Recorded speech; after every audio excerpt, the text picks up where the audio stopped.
one of the worst genocides in the history of modern world. After the Holocaust, this was the worst genocide that happened. So this is where we are also being pushed to actually. So once this has been created, native scholars, native Sinhalese scholars as well as native Tamil scholars, they told that this kind of division is not correct. Mostly the Sinhalese and Tamil languages are sister languages. You cannot consider them as two different language groups or ethnic groups. But such outrage, they were ignored.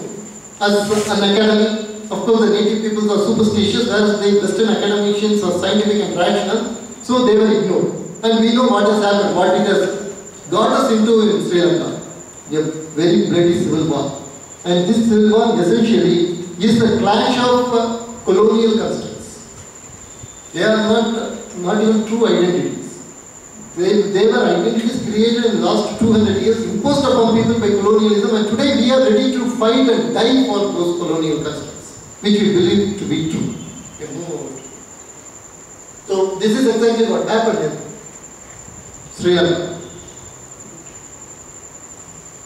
So altogether, this is the Dravidian fault line creation. The racial fault lines getting created in India, this is the whole picture. What are all the different forces? And you will find most of these forces are extraterritorial forces. These forces had their own colonial needs, their own ambitions, their religious needs, evangelical needs. They never had any need to find the truth. The history was created for the purpose of supporting colonial needs and European identity needs. And that has created fault lines which now we are not able to cross.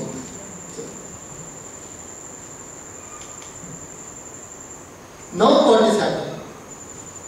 This is the most interesting thing. Now, after all these years, this Dravidian identity, that Geo Pope told that this Dravidian religion was influenced by ancient Christianity. Now we are being told, in fact this thing is getting marketed in a big way, that the ancient Indian Christianity is the actual Tamil religion. So this is called the Thomas Dravidian Christianity. It has a lot of forms. You would have watched, for example, there is a play called Prachabali, in which Jesus is depicted as Prachabali. The same way, here we are told both Shiva and Vishnu are nothing but corruptions or perversions of Jesus. Jesus is the original. The Indian mind, being very simple, it could not understand the magnificence of Jesus. So what it did, it created images to understand Jesus. These images were captured by Aryan Brahmins and converted into gods and goddesses. But in reality, it is Jesus who is Shiva, who is Vishnu, and he is the only historical avatar. So everything else is just Brahminical superstition. Now, problem is, this is a crackpot theory. We all can say that very well, it is a crackpot theory. Unfortunately, this crackpot theory, because of the institutional mechanism that has been created already, is getting marketed both at the social level and also at the academic level in a very strong manner.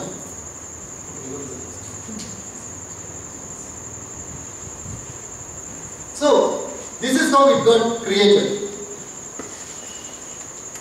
First it was a medieval myth, that's all. Then one person, one individual person called Devanaya. He wrote in 1960s. At that time, the Dravidian movement was getting picked up and the first DMK government was being formed. At that time, a person wrote a book, Was Thiruvalluvar a Christian?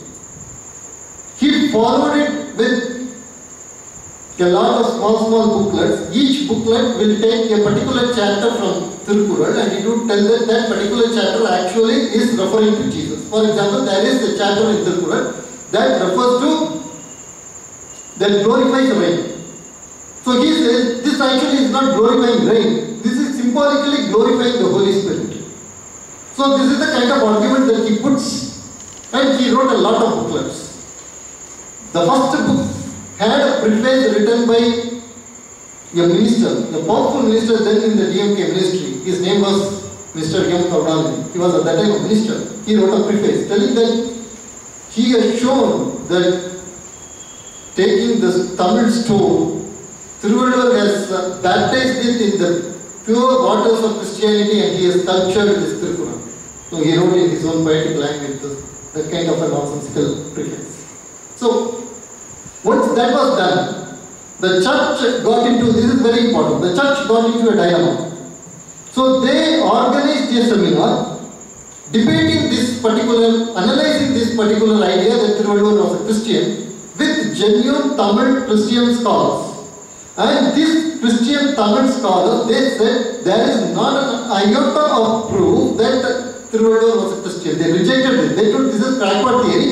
If we use this as a propaganda tool with the Tamils, we will really be ridiculed. Let us not use this and let us not get hurt ourselves. Don't do this. So it was rejected. That was first.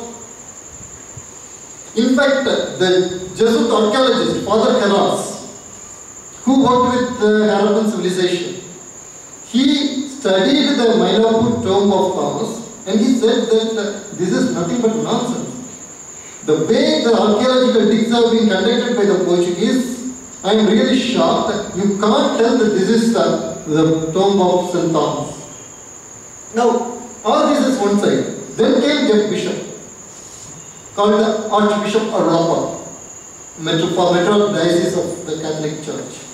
So he was very much interested in this idea of Thomas, influencing Thirukkural and Tamil spirituality. So he not only promoted Devanayagam, but he also started a project which he would produce manuscripts, ancient manuscripts that would prove the Srirangam, Chidambaram and Madurai temples were originally Christian churches, ancient Christian churches captured by Brahmins. So he started that project very silently. A Brahmin convert was co-opted into it.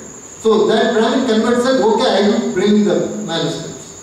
So the Archbishop brought him a bungalow, bought him a car, took him on trips, a lot of trips to US and Vatican. He introduced him everywhere, things like that. This was going on in Tamil Nadu. Whereas in neighborhood Kerala, Nilakal, a place near the pilgrim center of Ayyappa, Sabarimala, suddenly one day some Christian workers discovered a cross, a stone cross. They said, okay, this is the cross brought by St. Thomas. Now, they wanted to build a big shrine in Nilakal. On the way to Sabarimala, they wanted to build a big shrine based on the idea that Thomas has come here. All the Hindus and also many eminent Christians opposed this. They said, let us not make this a sectarian issue.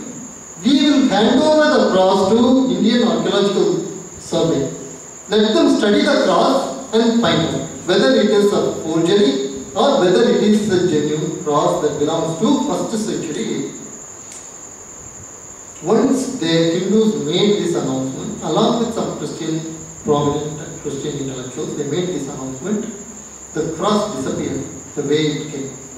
And the church told in magnanimity, we are backing up, we are not going to accept it. So this happens at each and every level. In the case of Bharatanatyam,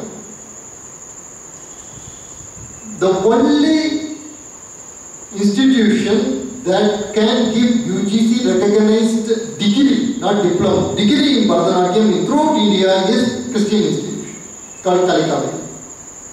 And if I am asking you, what is the symbol of Bharatanatyam? You will all say very spontaneously Nataraja. If you are going to start an institute for Bharatanatyam and you want to have a logo, automatically you will put Nataraja as the logo. But these Kalikaveri people, they told that Bharatanatyam is deficient. If we want to depict biblical themes, Bharatanatyam is deficient. So we are creating some Christian mudras. So there is a mudra to depict the Father, God as Father, Son and Holy Ghost.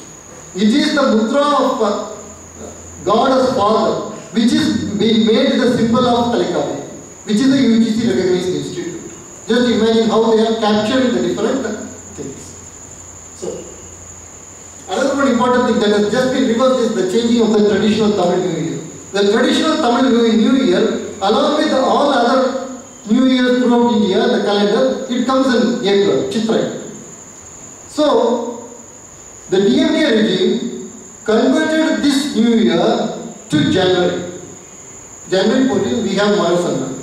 So they told Makara Sankranti is not a pan-Indian festival, it is only specific to Tamil Nadu, it is a Dravidian festival, and so we will change this to this. So they told, okay, for January it has been changed. And after that, this is very important, the Tamil Nadu government has a program for rural women, self-help groups. These rural self-help group women, they celebrate their festivals, they arrange exhibitions of their products during Pongal. So that is called the Pongal exhibition of self-help group women activities. So Tamil Nadu government simply changed it. Tamil New Year Christmas Pongal exhibition of rural self-help group women. How the Tamil culture slowly, steadily gets Christianized. So what is happening here is you create a linguistic identity. Then you map it onto a racial identity. Then you map it onto a cultural identity, and then you map it onto a distinct religious identity. You are cut off from entire India, emotionally. Then you are with India only for political reasons, you are with India only for strategic reasons. You are not with India for emotional reasons. And when some problem comes, it will be very easy to kindle the separatist feelings in the people, because they don't feel wedded to the pan-Indian culture in any way. Linguistically we are different, racially we are different, culturally we are different, religiously also we are different. Because the religious ties are the important ties that tie us with entire India. That has been cut off. We are told this is different. And what is more, we are told our distinct Hindu religious identity is actually, our distinct Tamil religious identity is actually Christianity. It is Thomas Christianity. We will see how it will be done. So, in 2005, I just skip and come to the 2005 seminar. It was held in New York by Institute of Asian Studies. Just imagine, they took almost a flight load of Tamil scholars to New York, and they said each and every aspect of Tamil culture has been influenced by Christianity. For example, there is a Ramayana in Tamil, we all know, Kamba Ramayana. They said Valmiki Ramayana is just a very primitive hero ballad. It does not have any literary values, it does not have any social values or spiritual values. Whereas if you see Kamba Ramayana, it has spiritual values and literary values and social values. From where all these values came from? And they said, in between Valmiki Ramayana and Kamba Ramayana, Thomas came. He introduced the Christian values, and these values have influenced Kamba Ramayana. So Kamba Ramayana is basically, even though it talks about Rama, the values enshrined in Kamba Ramayana are Christian values, which are brought by St. Thomas. This is actually a paper that is presented here by a New York conference. And the endorsement for New York conference, one of the persons who endorsed in New York conference was Senator Hillary Clinton.